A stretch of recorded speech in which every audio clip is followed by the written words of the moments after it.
My husband went to the bank every Tuesday for 38 years. When he died, I discovered why, and I was left paralyzed. What I found in that safety deposit box destroyed everything I thought was a marriage. Every document was a lie. Every forged signature was a betrayal, and the letter he left changed my life forever. But before we continue, make sure you are already subscribed to the channel and write in the comments where you are watching this video from. We love knowing how far our stories are reaching. Tuesday. It was always Tuesday. During 38 years of marriage, my husband Thaddeus left the house at 2 p.m. sharp. Rain, shine, cold, heat, it didn't matter. He would grab his car keys, adjust his tie in the hallway mirror, kiss me on the forehead, and always say the same words. "I'm going to handle some business at the bank, sugar. Be back soon." And I never questioned him. Why would I? Thaddeus was a civil engineer, methodical, organized as a Swiss watch, the kind of man who planned everything months in advance. Our bills were paid on time, never a late fee. We never received a collection letter. We never had a bad credit history. He took care of everything with an efficiency I admired. He always told me, "Relax, Eulalia. Let me handle the boring money stuff. You take care of the house, the boys, and I'll take care of the finances." And that seemed fair to me. A division of labor, a silent agreement between husband and wife. I trusted him like I trust the sun will rise tomorrow. We were a team. At least that's what I believed all these years. Thaddeus was the man who held my hand at the birth of our 2 children, the man who cried with me at my mother's funeral, the man who danced with me at Langston's graduation and at Zadie's wedding. How could I mistrust him? The last Tuesday of his life was just like all the others. It was March, a warm and stifling day in Philadelphia. He left at 2 o'clock, as always. I kissed him before he left. I fixed his shirt collar and told him, "Drive safe." He smiled that smile I had known for nearly 40 years and replied, "Always do, my love." I went to do some shopping at the Reading Terminal Market. I was in the produce aisle choosing oranges when my cell phone rang. It was Langston, our oldest son. His voice sounded strange, too controlled, as if he were holding something very heavy and trying not to drop it. "Mama, you have to come to the hospital now." My heart raced. I felt my hands go cold. "What happened? Is it Zadie? The grandkids?" "It's Pop. He felt sick at the office. He collapsed. Please, come quick." I left everything in the cart. The oranges, the groceries, my purse almost falling off my shoulder. I ran to the parking garage. My hands were shaking so much I could barely get the key in the ignition. The hospital in University City was 15 minutes from our home in Mount Airy. I drove it in 10, running yellow lights, praying under my breath. Langston was waiting for me in the emergency room hallway. When I saw him from afar, I knew. I knew even before he spoke. His face was gray, his eyes red, his shoulders slumped. When he saw me, he lowered his head. He didn't need words. I already knew. "Mama, I'm so sorry. Pop didn't make it." Thaddeus was dead. A massive coronary, 59 years old, healthy, active. He went for a walk every morning. He didn't smoke, drank socially, and suddenly, dead. He fell in his office in front of his colleagues, and when the ambulance arrived, it was already too late. I didn't cry in the moment. I just stood there looking at Langston, trying to process that information. My husband was dead.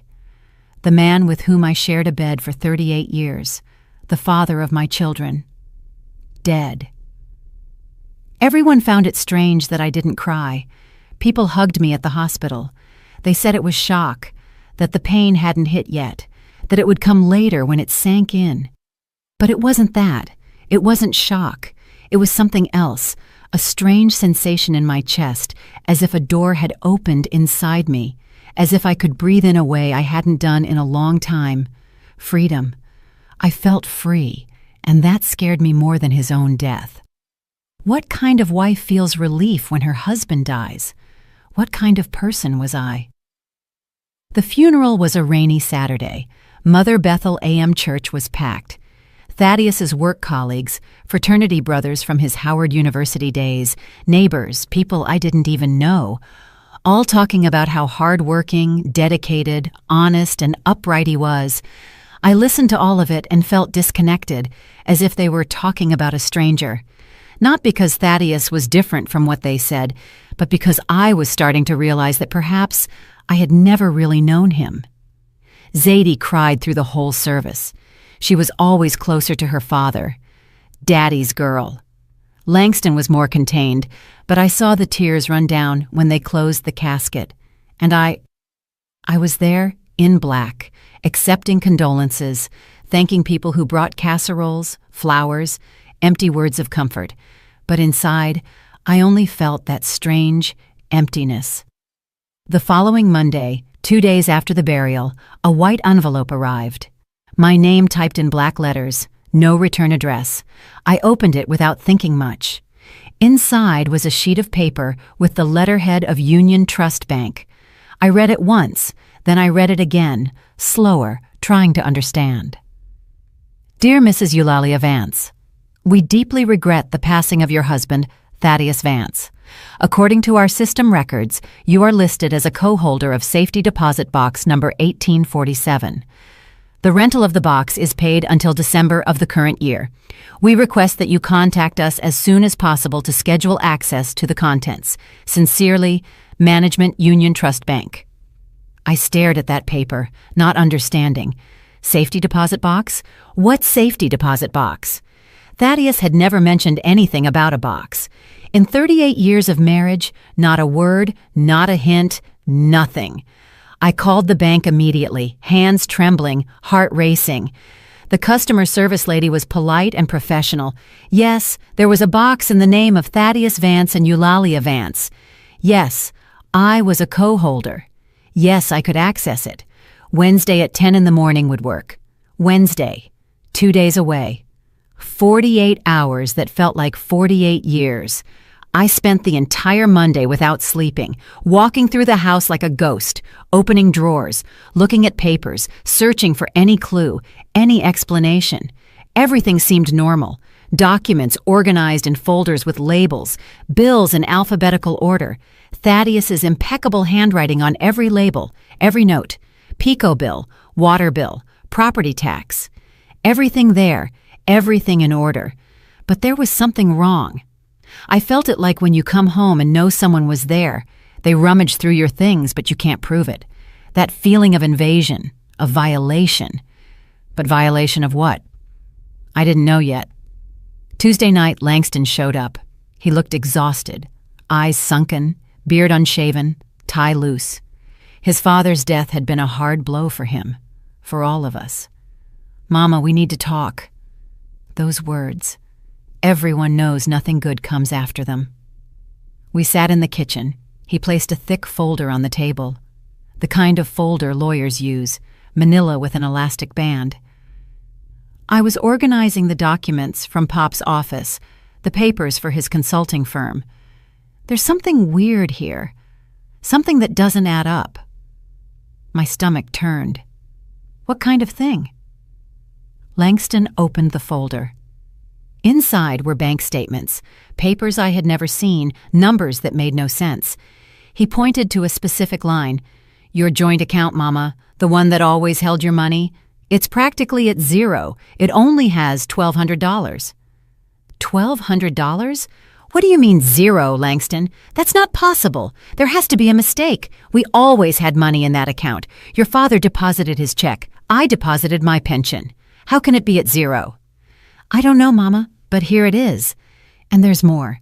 The savings account you guys had, the one Pop always said was for emergencies, it doesn't exist anymore. It was closed 6 months ago. I felt the floor open up beneath my feet. And the retirement fund? The investments your father made? Langston shook his head slowly, as if he were afraid of breaking me with the words. I didn't find anything, Mama. Nothing. I looked through all the documents in his office. I called the accountant, the bank manager. Nothing. It's like it never existed. But it has to exist. Your father worked his whole life. We always saved money. Always. Where did it go? I don't know, but I'm going to find out. That night I didn't sleep a wink. I lay on the empty side of the bed, staring at the ceiling I knew by memory, every crack, every shadow, thinking about the Tuesdays. 38 years of Tuesdays. I'm going to resolve some things at the bank. What was he resolving? What was he doing all that time? Memories started to come back, small details I had never paid attention to. Thaddeus coming back from the bank, tense, irritable, distracted. I would ask, "Everything okay, honey?"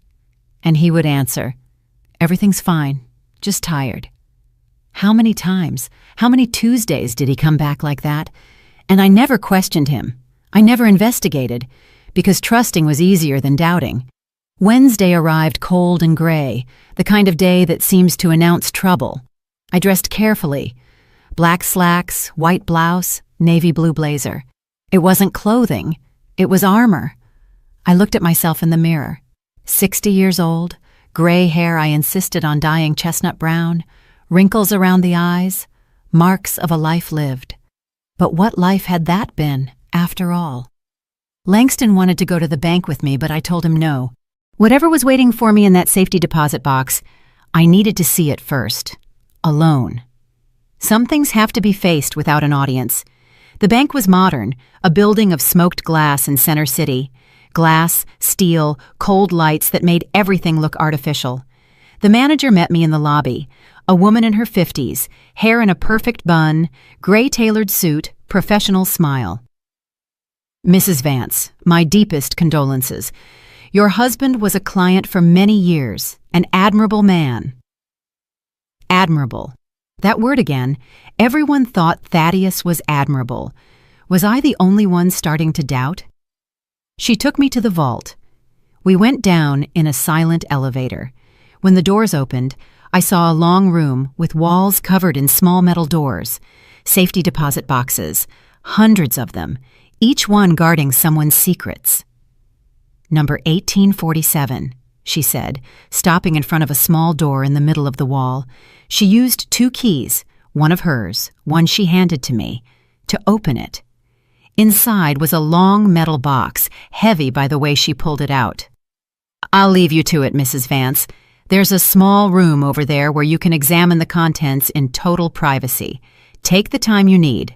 No rush." She left me alone with that box. I took it to the small room. A white table, 2 chairs, a fluorescent light buzzing softly. I put the box on the table and stared at it for a long time. My heart was beating so hard my chest hurt. My hands were sweating. I took 3 deep breaths, like I learned in those yoga classes I took years ago, but it didn't help. The fear was still there, cold in the pit of my stomach. I opened the box. Inside were folders, many of them, organized with that meticulous care typical of Thaddeus. Handwritten labels, everything in its place, everything in order, as always. The first folder was marked, "Real Investments, Do Not Open, Do Not Open." He had written that as if he knew one day someone would find it, as if he had left a warning. But I opened it. Of course I opened it. What I saw took my breath away. Pages and pages of losses. Stocks that crashed, companies that went under, businesses that never worked out, investments in startups that disappeared, funds that turned to dust. Hundreds of thousands of dollars lost. But they weren't accounts I knew. They weren't the investments Thaddeus showed me. They were secret accounts, only in his name. Account at Chase, loss of $85,000. Account at Citibank, loss of $120,000. Account at a brokerage firm I had never heard of, loss of $210,000.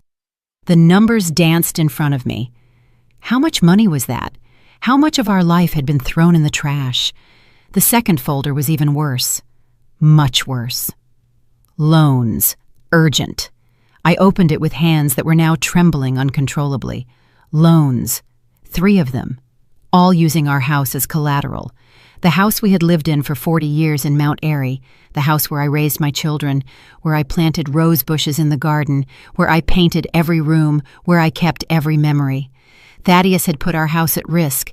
He had used it as collateral to get money, and I knew nothing. Not a word, not a conversation. First loan, $110,000.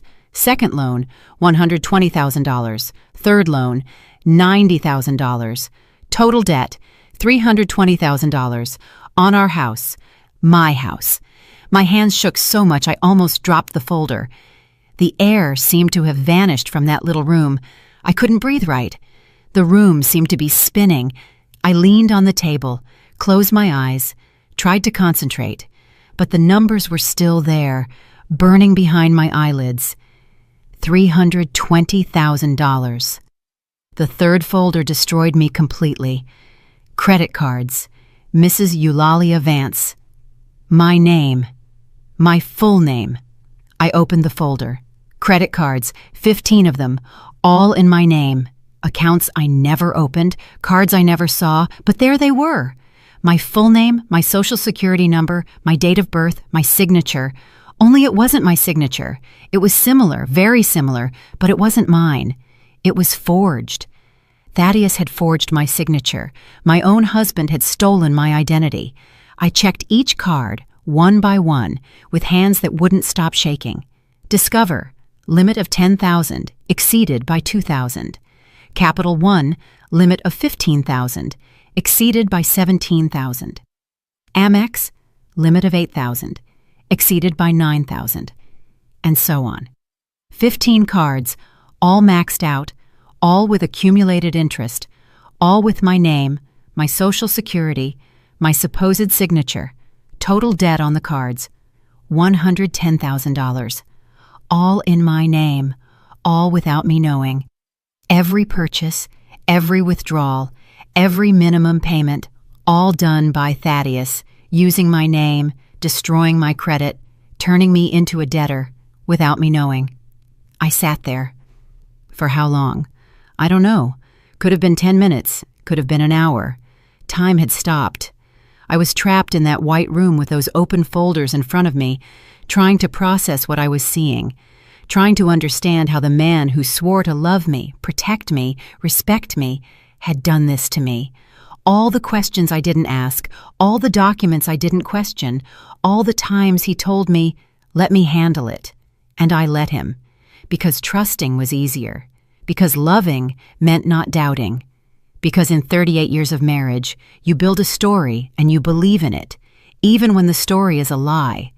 At the bottom of the box was an envelope, thick cream paper, quality stock, my name written by hand, by Thaddeus on the front.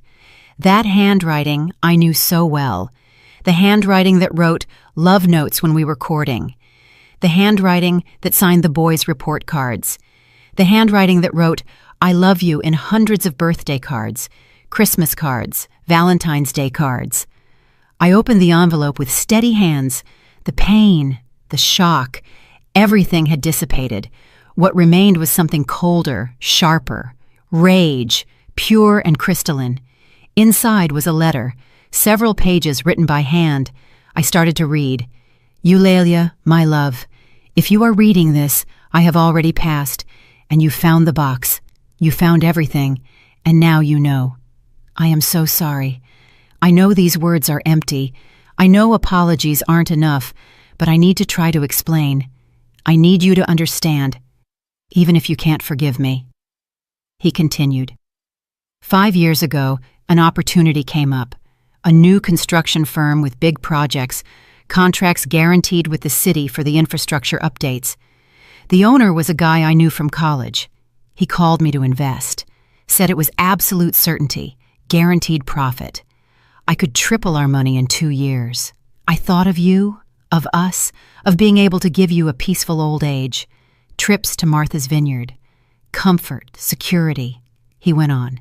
I put everything we had, all the savings, the retirement fund, the investments, everything. I thought in 6 months I would double the money and you would never need to know the risk I took. But the company went under. That so-called friend disappeared, and I lost everything. $450,000, 40 years of work evaporated. My hands gripped the paper so hard they almost tore it. $450,000, our entire life of saving, all the future we planned, thrown in the trash on a gamble, a bet. The letter continued. I panicked. I couldn't tell you. I couldn't see the disappointment in your eyes, so I tried to fix it. I took out the first loan, $110,000. I thought I could invest in something smaller, safer, and recover at least part of the money. I lost it all again. I took out the second loan, then the third, always thinking that next time I would get it right, that next time I would make it back. He explained the cards. The card's in your name, Eulalia. I know this is unforgivable, but the banks wouldn't give me credit anymore. My history was ruined. So I used yours. I thought it would be temporary, that I would pay it all off before you found out, but the debt only grew, the interest, the monthly payments, everything out of control. The Tuesdays. The trips to the bank every Tuesday were to try to negotiate, restructure debts, get more time, always more time. The managers already knew me, knew I was drowning, but I kept trying. I kept believing I would find a way to protect you from this. The final confession. When you read this, we will likely be in ruin. The house will go to foreclosure in a few months. The bank has already started the process. Your credit is destroyed. Your history is tarnished. All my fault. I know you will hate me, and you have every right. I wanted to protect you from my mistakes, but all I managed to do was make you pay for them. He finished. I don't ask for forgiveness because I know I don't deserve it. I just want you to know that every wrong decision I made was trying to fix the previous one. It was an avalanche, and I couldn't stop it. I loved you every day of these 38 years. That part was always true, always. But my love wasn't enough to protect you from myself. I'm sorry for everything. Please, take care of the children. Tell them their father was weak, a coward, but that he loved them. Thaddeus. I folded the letter slowly, very slowly. I put it back in the envelope.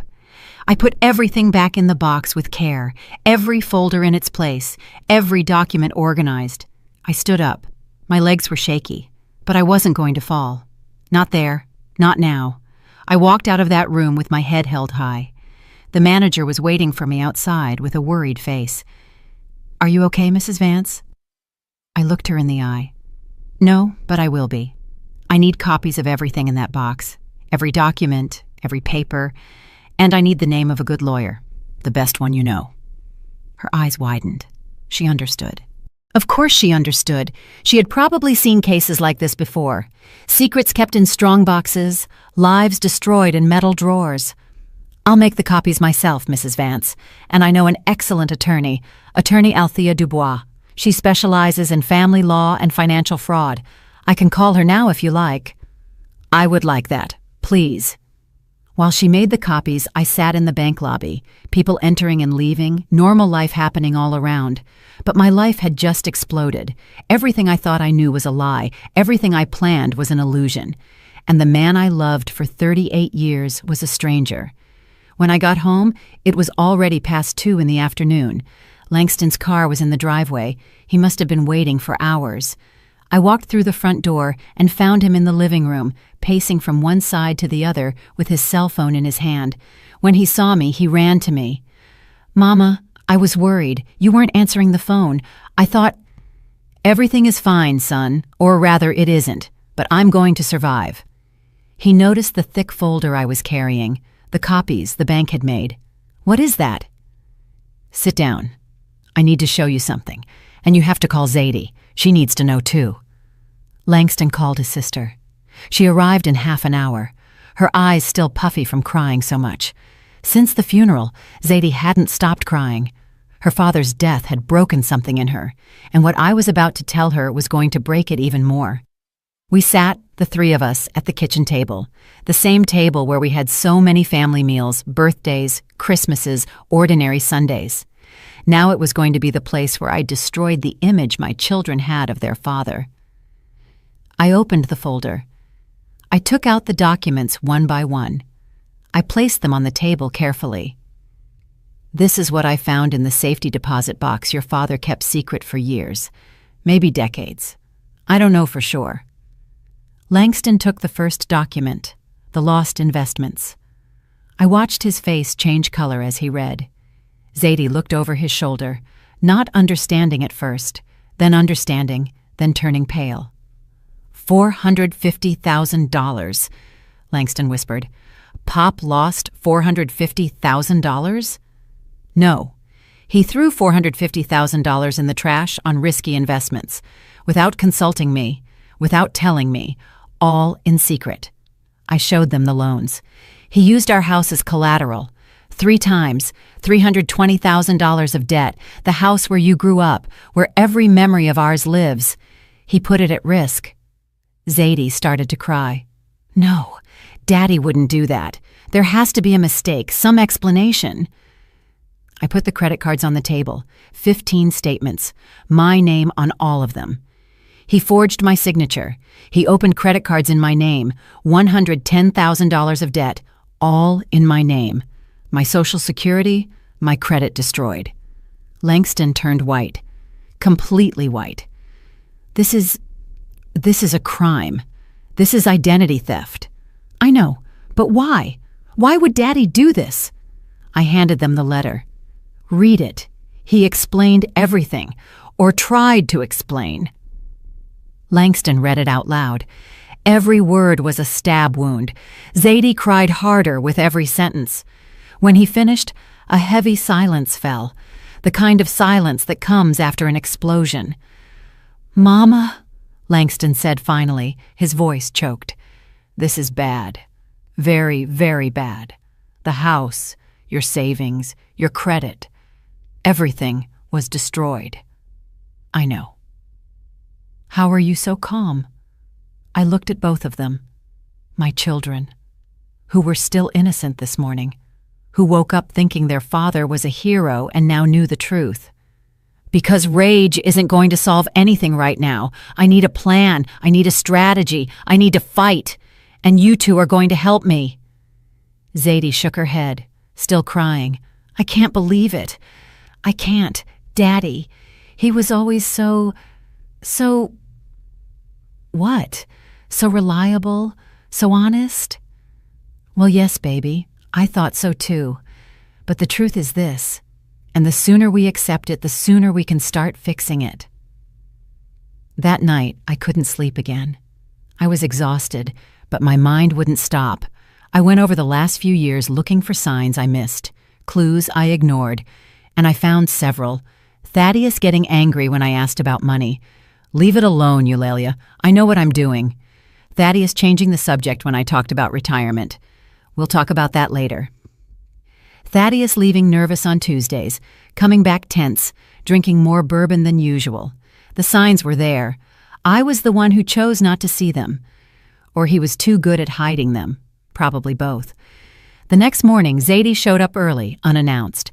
She knocked on the door at 7 a.m. When I opened it, she came in like a hurricane. Mama, we can't do this. Do what? Destroy Daddy's memory, sue the banks, say he committed crimes. We can't. I took a deep breath. Zadie, I am not going to be left with almost $500,000 of debt to protect the memory of a man who lied to me for years. But he was our father. He loved you, and he also stole from me. Both things can be true. She started crying again. People will talk. They'll judge us. They'll say horrible things about him, about us. And they will, but I prefer them saying the truth to living a lie. She left, slamming the door. Langston called an hour later saying his sister was inconsolable, that I needed to be patient with her, that she would understand. But I wasn't so sure. The lawyer, attorney Althea Dubois, saw me on a Monday, office in Center City, modern, big windows overlooking the skyline. She was a woman of about 40, natural hair styled short, sharp black suit, direct and steady gaze. The kind of woman who doesn't take nonsense. I told her everything. I didn't leave out a single detail. The investments, the loans, the cards, the fake signatures, the letter confessing it all. She listened without interrupting, taking notes on a tablet. When I finished, she leaned back in her chair and looked at me for a long moment. Mrs. Vance, I'm going to be completely direct with you. This is one of the worst cases of spousal financial abuse I have seen in my career, and I have seen many, many. The word hung in the air between us. Abuse. Your husband systematically destroyed your financial security over years. This isn't mismanagement of money. This isn't an error of judgment. It is deliberate fraud. It is identity theft. It is a crime under the penal code. But he died. What can we do? We can prove that you were not an accomplice. We can challenge every single one of those debts. We can possibly save your house by proving the loans were fraudulent. We can clear your name with the credit bureaus. But Mrs. Vance, she paused, it will be a war. It will take at least 6 months, probably more than a year, and it will cost money that I imagine you don't have right now. How much? My retainer and fees would be $30,000, plus court costs, expert witnesses, filing fees. In total, about $45,000. I thought about the $1,200 in the account, the zero balance savings, the pile of debts. I don't have that money. I figured I can do the following. I'll charge you $5,000 now to start the proceedings. The rest we can structure as a payment plan as you are able. It's not ideal, but it can be done because this is a case you have to win, and I'm going to make sure you win. That night I called Langston. I told him about the meeting with the lawyer, about the costs, about everything. He stayed silent for a moment. Mama, I have about $15,000 saved up. It's for the renovation on our house, but that can wait. I won't take it, Langston. No, that money is yours. Don't argue. You're my mother. Pop did this to you, to us. I'm going to help, period. I cried on the phone. For the first time since Thaddeus died, I cried for real, not from grief, from gratitude. Zadie, on the other hand, still wasn't speaking to me. She sent a short, cold email. Mama, I need space. I can't deal with the way you're destroying Daddy's memory. I'm sorry. Langston said she would eventually understand, that she just needed time. But I had seen this pattern before, in other families, in other cases. The person who refuses to believe the truth, the one who prefers the comfortable lie to the painful truth. The following weeks were a hurricane of paperwork. Attorney Dubois was efficient as a machine. She filed disputes with all credit reporting agencies, Equifax, Experian, TransUnion. She contacted every credit card issuer with documentation proving the signatures were forged. She gathered evidence, built a solid case. We hired a handwriting expert, a gentleman in his 70s retired from the FBI who analyzed every signature on the cards. He compared them with my real documents, passport, voter registration, old tax returns. He confirmed what I already knew. Mrs. Vance, these signatures were not made by you. They are good imitations, very good, but they aren't yours. There are small differences in the pen pressure, in the slant of the letters, in the speed of the stroke. Whoever did this knew you well, practiced quite a bit, but it wasn't you. Every word of his was a confirmation, and every confirmation was a stab wound. Thaddeus had practiced my signature. He had dedicated himself to learning how I wrote so he could rob me better. Langston became my right hand. He organized all of Thaddeus's files, made detailed spreadsheets of every lost investment, every loan, every card. He created a timeline showing when each fraud was committed. He went to meetings, spoke with bank managers, investigated like a dog tracking a bone. One night, we were sitting at the kitchen table surrounded by papers when he looked at me with a strange expression. Mama, I need to tell you something I never told you. I put down my pen. My stomach tightened. Tell me. About 3 years ago, Pop came to me. He told me he had an amazing investment opportunity. A construction firm, guaranteed contracts, secure profit in 6 months. He wanted me to invest $50,000 with him. My heart sank.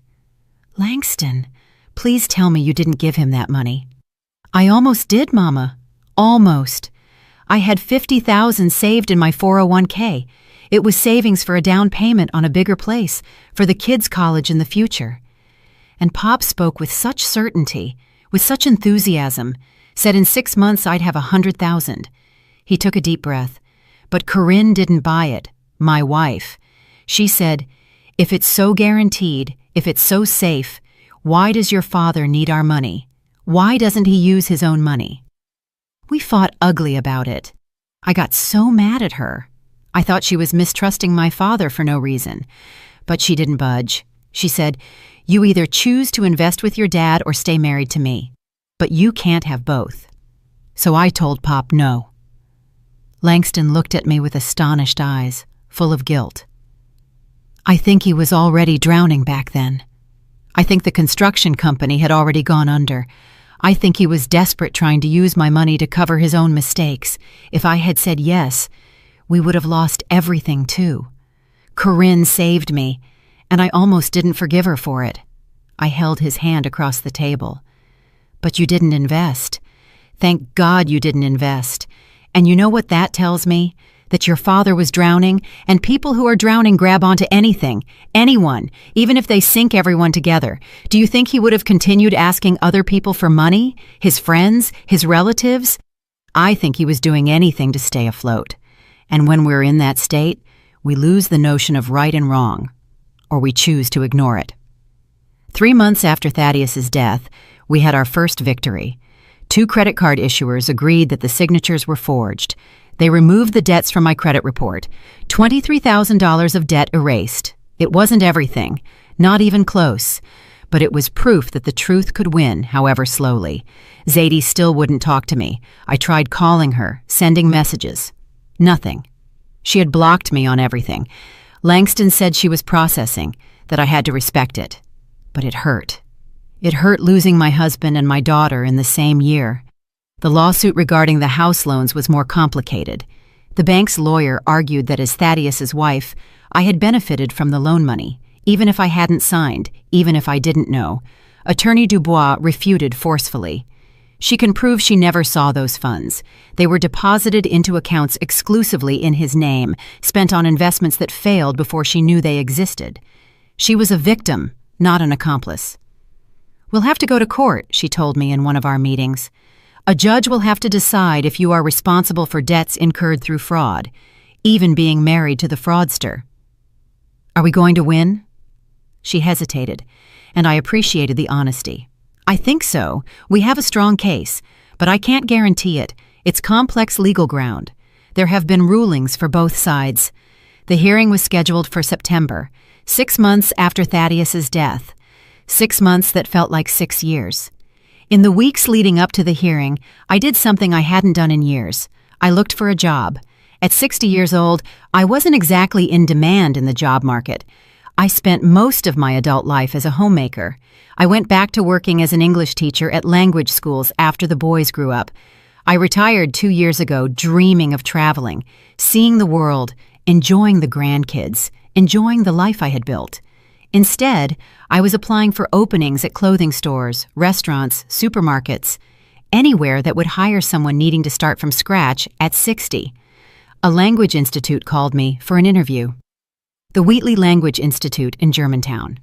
The owner was a woman in her 70s, completely white hair she didn't try to hide, bright red glasses, kind smile that reached her eyes. "So, Eulalia," she said, looking at my sparse resume. "English teacher for 15 years, retired 2 years ago, married for almost 40 years. Why do you want to go back to work now?" I could have lied, invented something about boredom, about wanting to stay active, about not standing being at home. Polite lies people say in interviews. But I was tired of lies, even polite ones. My husband died 4 months ago. After he died, I discovered he stole my identity, forged my signature, opened credit cards in my name, destroyed our finances. I need a job because I am fighting not to lose my house. Ms. Etta May, that was her name, put the resume on the table slowly. She looked at me for a long time. A look that wasn't pity, it was recognition, from someone who had seen this kind of thing before. Then she smiled. Not a polite smile, a real smile. "When can you start?" I started working the following week. 3 days a week. Mondays, Wednesdays, and Fridays from 2 to 6 in the afternoon. The pay wasn't high, $1,800 a month, but it was something more important. It gave me a place to go, a purpose beyond just surviving every day. I liked teaching. I always liked it. I liked seeing the moment something clicked in a student's head, when they finally understood the difference between present and simple past, when they managed to form a complete sentence, when they started thinking in English, not translating word for word. Ms. Etta May and I became friends quickly. She had a story too. Everyone does. One afternoon, while we were organizing books in the teacher's lounge, she told me, "I was married for 12 years, she said. Ended the marriage 30 years ago. Best decision of my life." Why? He wasn't dishonest with money. At least, not that I know of. But he was dishonest with everything else. Other women, other lives, other versions of himself. Every day he was a different person, depending on who was watching. She straightened a stack of grammar books. When I finally left, you know what folks told me? That I was exaggerating, that all marriages have problems, that I should try harder, go to marriage counseling, be more understanding, more patient, more tolerant. She looked at me. But you know what I learned? The people telling you to try harder are usually the ones who never had to try for real, who never had to choose between keeping the lie alive or saving their own life. Her words stayed with me, because that was exactly what I was doing, saving my own life, even if it cost Thaddeus's memory, even if it cost my relationship with Zadie, even if it cost everything. The court hearing was on a Thursday. September, cold. Rain threatening all day, but not really falling. Langston went with me. We dressed formally. Him in a suit, me in a navy blue ensemble, like we were going to a wedding, not a war. Zadie didn't respond to my invitation. Not by text, not by email. Total silence. The night before, she sent a short message through Langston. "I can't watch you do this to Daddy's name. I'm sorry." I replied through Langston. "I understand too. I love you anyway." The courtroom was smaller than I imagined. Not like in the movies. It didn't have that grandeur. It was a common room, wooden benches, fluorescent lights, the Pennsylvania state flag in a corner, noisy air conditioning. The judge was a man of about 60, gray hair, thick-rimmed glasses, serious expression but not hostile. Judge Percival W. Sterling. Attorney Dubois had researched him, said he was fair, rigorous with evidence, but fair. The bank's lawyer spoke first, a young man, 30-something, expensive suit, the confidence of someone who hasn't lost anything important in life yet. He argued that I was Thaddeus's wife, that I lived in the house financed by the loans, that I benefited from the marriage, that therefore I was responsible for the debts, even without having signed, even without knowing.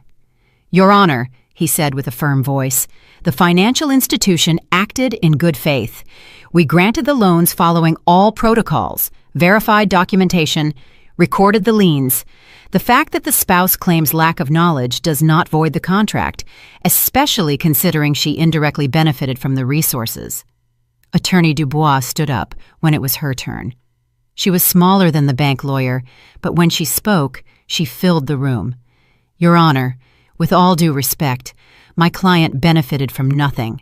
The loan amounts were deposited into accounts exclusively in the deceased husband's name, accounts she was unaware of. They were spent on investments that failed before she ever authorized them, ever knew of them, ever participated in them." She showed the forged signatures. "Here is the affidavit from the forensic handwriting expert, retired with 30 years of service, stating categorically, these are not Eulalia Vance's signatures. They are forgeries.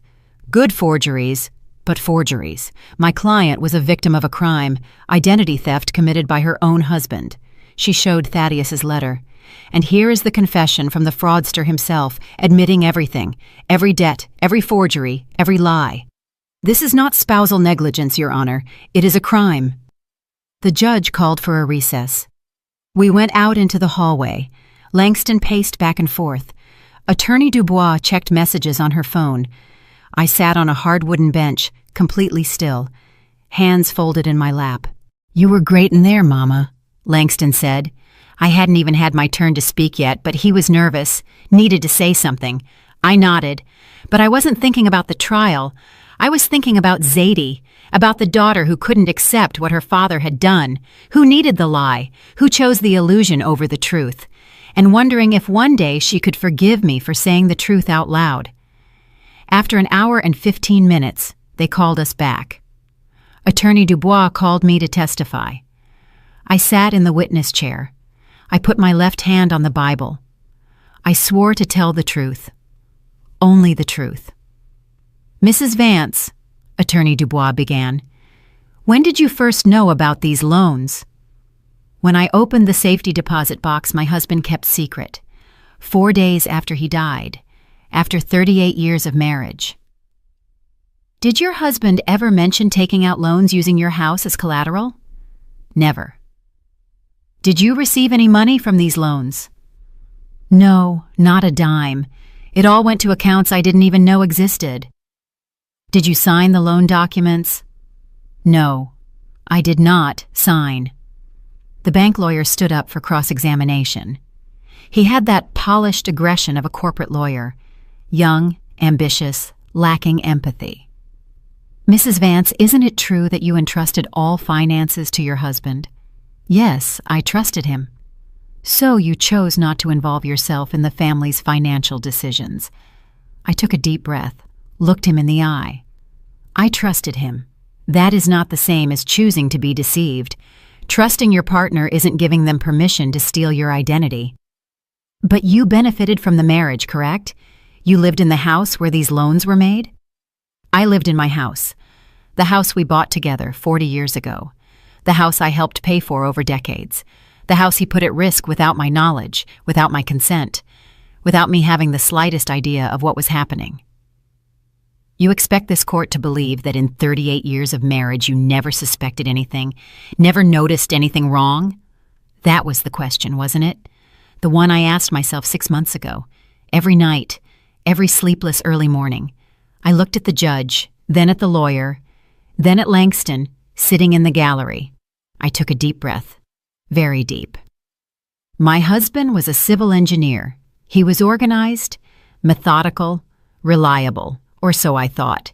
He hid his mistakes behind a facade of competence, behind my trust, behind 38 years of believing that loving meant not questioning, not doubting, not auditing the things he told me not to worry about. I paused. He hid bank statements, redirected mail, intercepted collection calls. He created an entire system to keep me in the dark, and it worked because I trusted, because in 38 years he had never given me a reason not to trust. Another pause. I was naive, probably foolish, maybe, but naivety is not consent for fraud. Being foolish doesn't mean I authorized him to destroy my financial life. The lawyer tried to continue, but the judge raised his hand. I've heard enough. I'm going to review the evidence and render my decision. More recess. This time 2 hours. 2 eternal hours. Langston bought coffee at the courthouse cafeteria. Terrible coffee. Watery. Cold. But we drank it anyway because we needed to do something with our hands. With the anxiety. Attorney Dubois was confident. Your testimony was perfect. Truthful. Human. And we have solid proof. I think we're going to win, and if we don't win, then we appeal. We go to Superior Court, but it won't be necessary. Trust me. When they called us back, Judge Sterling was already seated. He had a stack of documents in front of him. Our case, our life, reduced to papers. I have analyzed all the evidence presented, he began, voice deep, deliberate. The forged signatures, the categorical expert opinion, the emotional but consistent testimony of the defendant, and primarily the written confession of the deceased himself, admitting every fraudulent act. He looked at the bank lawyer. While I understand the financial institution's position regarding spousal benefit, I cannot ignore the clear and abundant evidence of systematic fraud committed without the knowledge or consent of Mrs. Vance. He struck the gavel, a sharp sound that resonated in the small room. I am ruling in favor of the defendant. The loans were contracted through fraud. They are, therefore, void. The liens on the property are canceled. The house remains in the exclusive name of Eulalia Vance, free of encumbrances. Langston squeezed my hand so hard it hurt. Attorney Dubois smiled, a small professional smile, but genuine. And I felt something that had been tight in my chest for months finally let go. We had won. The house was safe. But when we walked out of that courthouse onto the cold September street, I didn't feel triumphant. I felt tired, old, strangely empty. Because what had I really won? My house, yes. My clean name, yes. But I had also lost a marriage I thought I understood, a partner I thought I knew, and possibly a daughter who might never forgive me for saying the truth out loud. That night, my cell phone rang. Unknown number. I almost didn't answer, but something made me pick up. Mama!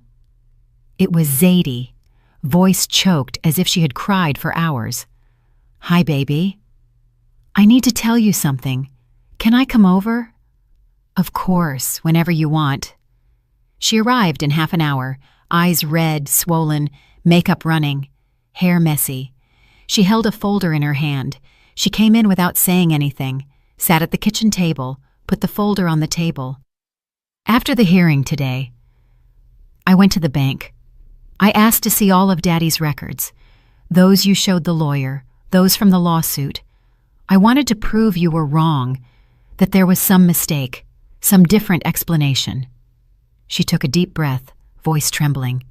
But you weren't wrong. It was all there. Everything you said, every document, every forgery, every lie. And there was more, Mama, much more. My stomach tightened. More?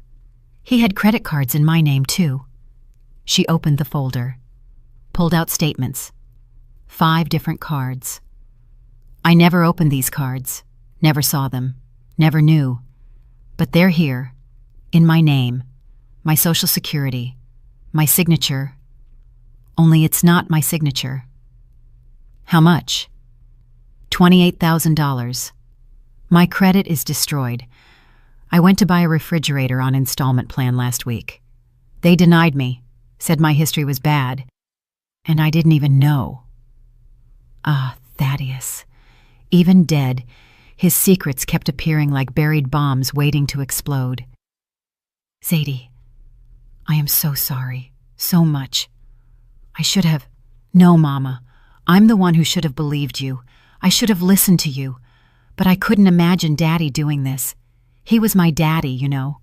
He taught me to ride a bike. He helped me with math homework. He walked me down the aisle. He cried when my babies were born. How could that person also be this other person who stole my identity? I held her hands across the table. Both people were real. The good father and the man who made terrible decisions. People aren't just one thing. They are complex, contradictory. They can love you for real and still hurt you deeply.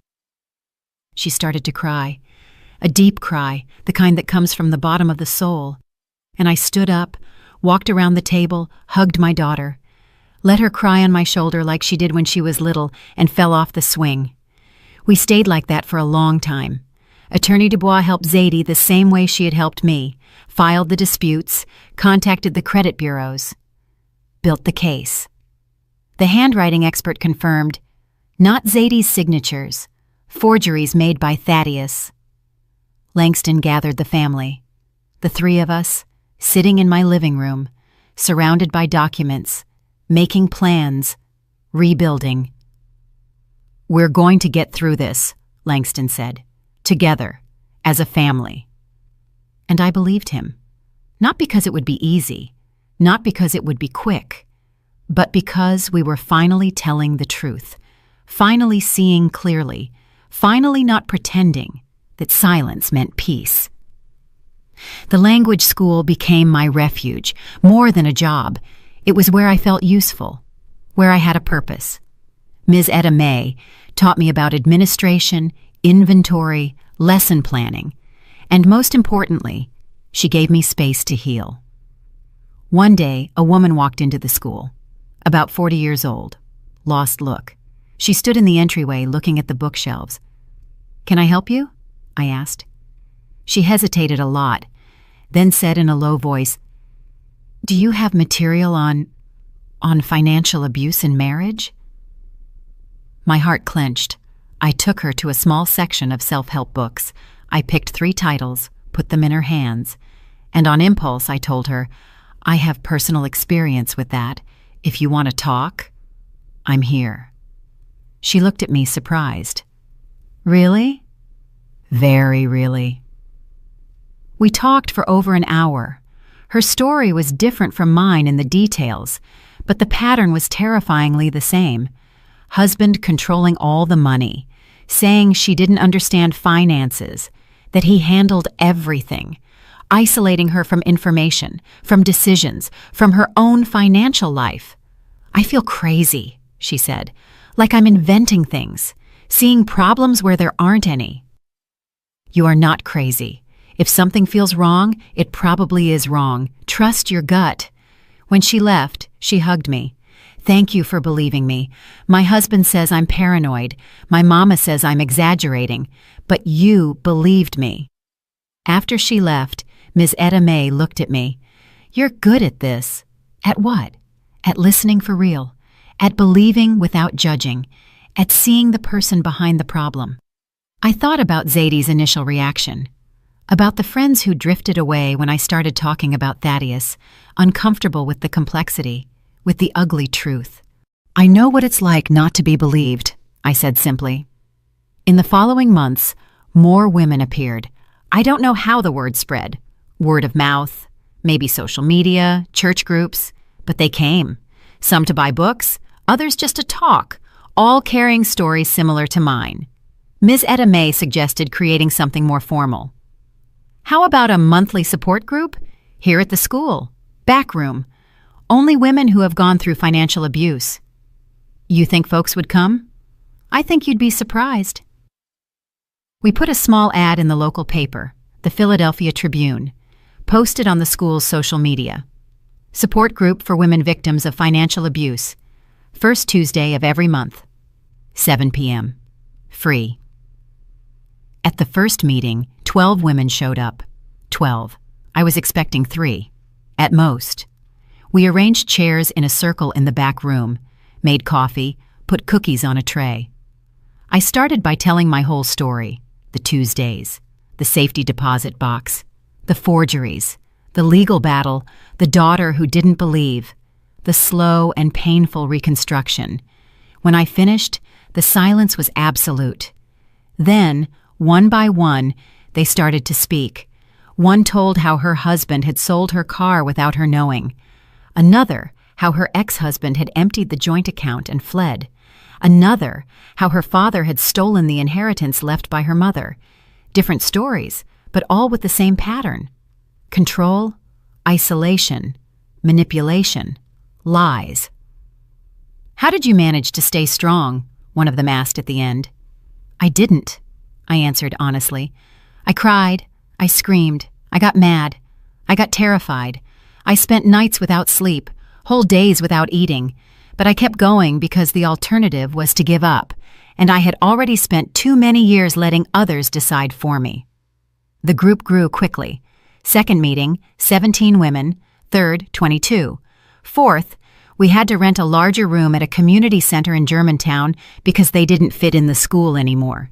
We shared resources, names of lawyers who charged a fair price, tips for rebuilding credit, strategies for dealing with family who didn't understand, useful websites, financial tracking apps, knowledge that could have saved me years of suffering. One night, after a particularly intense meeting, Ms. Etta May and I were left alone organizing the chairs. You know what you're doing here, right? She told me.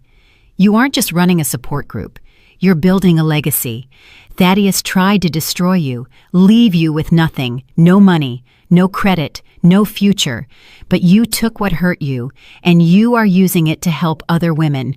You are transforming poison into medicine, pain into purpose. She fixed the last chair. This isn't just survival, Eulalia. It's transformation. It's a silent revolution. I thought about that word, transformation.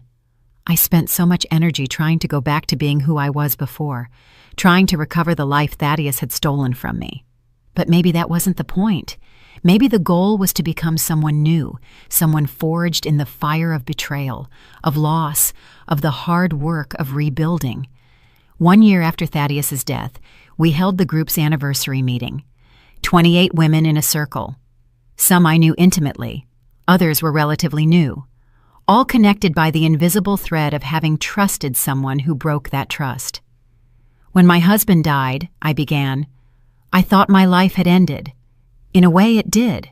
The life I thought I had, the marriage I believed in, the future I planned with such care, everything died with him. I looked around the circle, attentive faces, some crying silently, others nodding in recognition.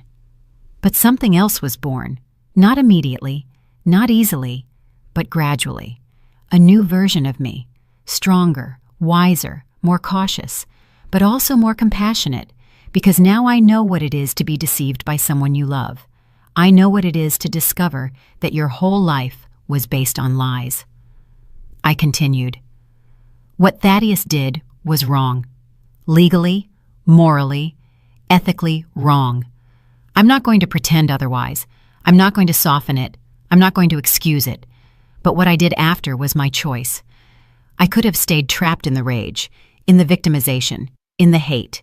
Instead, I chose to move forward, rebuild, and help other women do the same.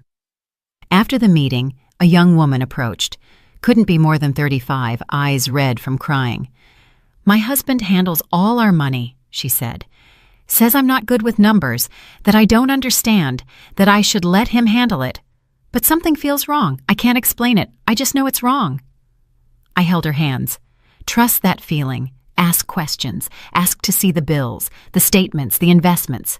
Don't let anyone, not even someone you love deeply, keep you in the dark about your own financial life. And if I'm wrong, and if I'm being paranoid, he's going to get furious. Then you'll look foolish for 5 minutes. You apologize and move on, secure that you were protecting yourself. But if you're right, and you don't investigate, I squeezed her hands, you can lose everything. Everything. She came back the next month with documents. Her husband was siphoning money from the joint account, investing in cryptocurrency without telling her.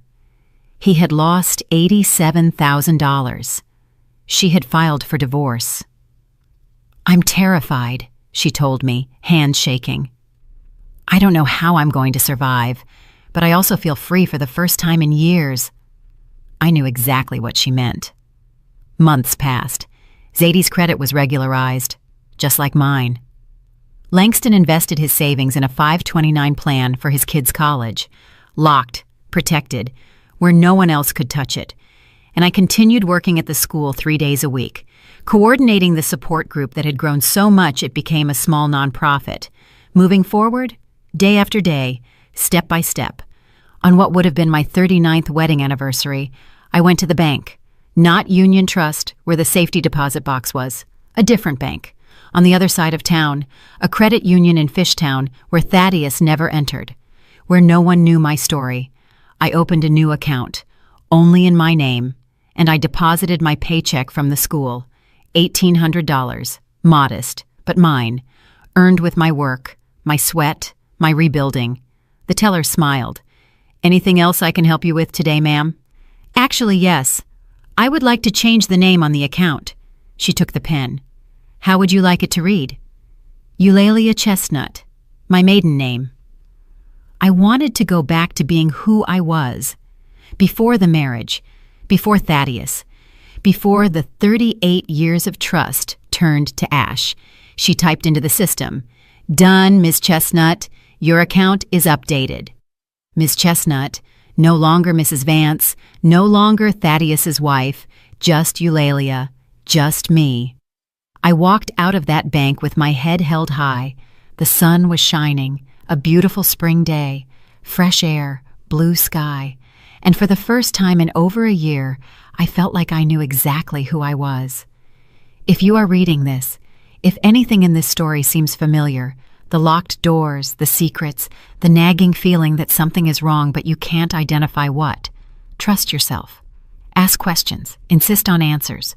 Look at the documents, the bills, the statements. Don't let anyone tell you that love means blind trust, because it doesn't. Never did. True love means partnership, transparency, mutual respect, shared decisions, not secrets, not isolation, not control disguised as care. And if you discover you were betrayed, if you open that safety deposit box and your world crumbles completely, remember, you are stronger than you imagine. The person who tried to snuff you out didn't succeed. You are still here, breathing, fighting, surviving, and that means you can rebuild. It's going to hurt. It's going to be hard. There will be days when you want to give up. But you won't, because you are a survivor, a warrior, stronger than any person who tried to destroy you. I rebuilt my life from the rubble, and you can too. Believe in me. Believe in you. And never, never let anyone keep you in the dark about your own life. Did you like the story? And which city are you listening from? Let's meet in the comments. If you liked the story, you can support me by sending a super thanks so I can keep bringing more stories like this. Thank you so much for your sweet support. I'm looking forward to your comments on the story. On the screen, you can see 2 new life stories that I highly recommend. There's so much more on my channel. Don't forget to subscribe. See you in the next life story with love and respect. And